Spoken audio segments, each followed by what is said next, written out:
Amis du jour, chalutations. Pour les petits nouveaux, moi c'est Sekhmet et je vous souhaite la bienvenue dans mon podcast littéraire. Dans mon émission, je vais tenter 3 fois par semaine de vous donner envie de découvrir des livres de tout poil, récents et moins récents. Alors, si ça vous tente, c'est par ici la suite.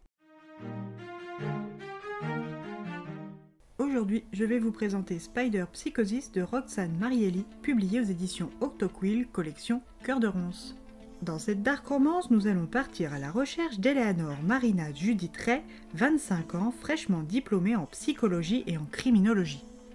Avec son master en poche, cette passionnée d'enquête a obtenu le stage tant convoité de sa promo. Un stage de 6 mois chez le criminologue le plus émérite de ces dernières années, la star des profilers, Liam Alexander Black. Pour elle, c'est le sensei de ses rêves, celui qui va lui apprendre le métier sur le terrain, celui qui, une fois son nom inscrit sur son CV, va lui ouvrir presque toutes les portes. Bref, c'est la chance de sa vie professionnelle et peut-être aussi de sa personnelle. En ce 3 septembre, Eleanor se doit de faire bonne impression. C'est son premier jour auprès de son tuteur, et elle se prépare en conséquence. Et ce, même si depuis quelque temps, elle dort très peu et très mal en raison d'horribles cauchemars récurrents. Il y a une semaine, elle a croisé des yeux scrutateurs derrière elle qui l'ont effrayée au-delà du raisonnable, et pour cause. Les prunelles étaient d'un rouge carmin vif. Après s'être renseignée, aucun animal ne présente cette particularité, ce qui la tétanise encore plus dès qu'elle y repense. Ses billes rouges reviennent la hanter dans ses cauchemars chaque nuit depuis. Pour une première rencontre avec le dieu du profilage, elle opte pour une tenue simple, élégante, professionnelle et efficace. Un tailleur pantalon noir avec un chemisier carmin pour la touche féminine et des chaussures plates bordeaux. Elle prend sa dose d'encouragement féline auprès de Kuro avant de partir. Son nouveau bureau est situé en pleine montagne dans un chalet isolé près de Laran, dans le sud de la France. Si de prime abord elle a cru à un bizutage quand on lui a donné sa nouvelle adresse, pour les 6 mois de stage, elle a vite compris que le lieu était finalement bien adapté à l'atypisme du profiler Black. Arrivée devant le chalet, elle qui est en avance, stresse. Avant elle, le trentenaire d'Eugénie n'a eu qu'un seul stagiaire, qui est décédé il y a quelques années. Elle prend le temps de souffler encore quelques minutes avant de se présenter en observant le chalet. De taille raisonnable sur 2 étages, il est encerclé par des arbres surélevés, il s'adapte à son environnement et le lieu est d'un charme indéniable. Il est temps de se présenter. Elle est accueillie de façon sèche et peu amène par le majordome de Monsieur Black, un certain Stanley, qui est vite remplacé par Alexander en personne. Vêtu d'un costume bordeaux cintré mettant sa silhouette féline en valeur, les cheveux courts sur les côtés et plus longs sur le dessus, ses yeux en amande bleue presque translucide, son visage aux traits fins et à la peau claire, et sa mâchoire carrée font instantanément oublier à Eleanor son nom, son âge et même la raison de sa venue. L'homme en face d'elle ponce son regard intelligent et un tantinet moqueur sur elle, et lui demande si elle est bien sa nouvelle apprentie stagiaire. Le timbre grave et profond de cet Apollon aux origines asiatiques la sort de sa contemplation.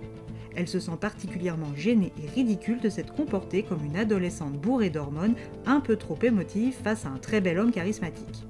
Une fois dans son nouveau bureau, elle est jetée dans un bain de paperasse. Avant de lui apprendre leur métier, il veut vérifier ses aptitudes à compulser des dossiers pour les résumer de manière simple et claire, tout en restant détaillé et complet. Elle ne peut s'empêcher de le contempler pendant qu'il travaille sur une nouvelle affaire. Son esprit et ses hormones s'emballent et des pensées inappropriées envahissent sa tête. Alexander sait qu'elle l'examine, voire le reluque carrément, et au bout de 11 minutes précisément, il l'interrompt. Eleanor rougit mais se rattrape d'une habile pirouette en prétextant s'interroger sur l'enquête sur laquelle il planche actuellement. Il l'invite donc à le rejoindre et lui demande son avis sur ce qu'elle voit au tableau.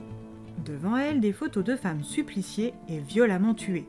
Elle se concentre sur ce que ses 5 années d'études lui ont appris et lui répond du mieux qu'elle peut.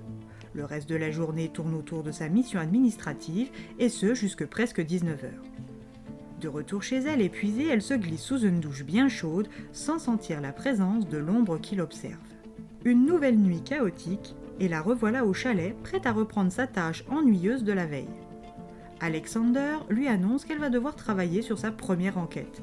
Il la supervisera, mais ne l'aidera pas outre mesure. Elle est aux commandes et cela va débuter par la visite de la scène de crime. La victime est Amelia Edgar, 34 ans, veuve sans enfant, comptable dans une société d'import-export. Eleanor ne s'attendait pas à ce qu'elle a sous les yeux. Une femme démembrée est suspendue morceau par morceau au plafond à l'aide de fils noirs. Son estomac est sur le point de se retourner quand son tuteur l'accompagne à sa voiture. Une fois au chalet, elle remarque un masque qui la remplit d'effroi, car il est identique à celui de son rêve. Monsieur Black lui dit que c'est un Oni, une créature mythique du Japon. Eleanor a une piste pour ses cauchemars. Où va-t-elle la mener? Son apprentissage auprès d'Alexander va-t-il porter ses fruits? Son attirance grandissante pour son tuteur va-t-elle se concrétiser ou rester du simple domaine du fantasme? Réussira-t-elle à résoudre sa première enquête? À vous de lire cette histoire sombre pour en découvrir plus.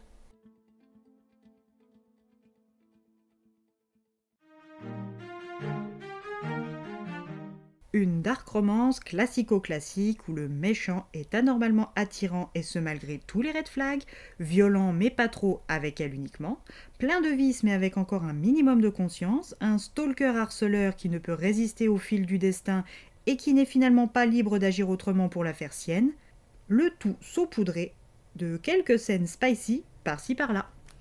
Et bien voilà, j'en ai fini pour aujourd'hui. J'espère que cet épisode vous aura plu et vous aura donné des nouvelles idées de lecture. Si vous souhaitez découvrir d'autres petits bonbons littéraires tout droit sortis de ma bibliothèque, je vous retrouve le samedi 25 octobre prochain pour un nouvel épisode.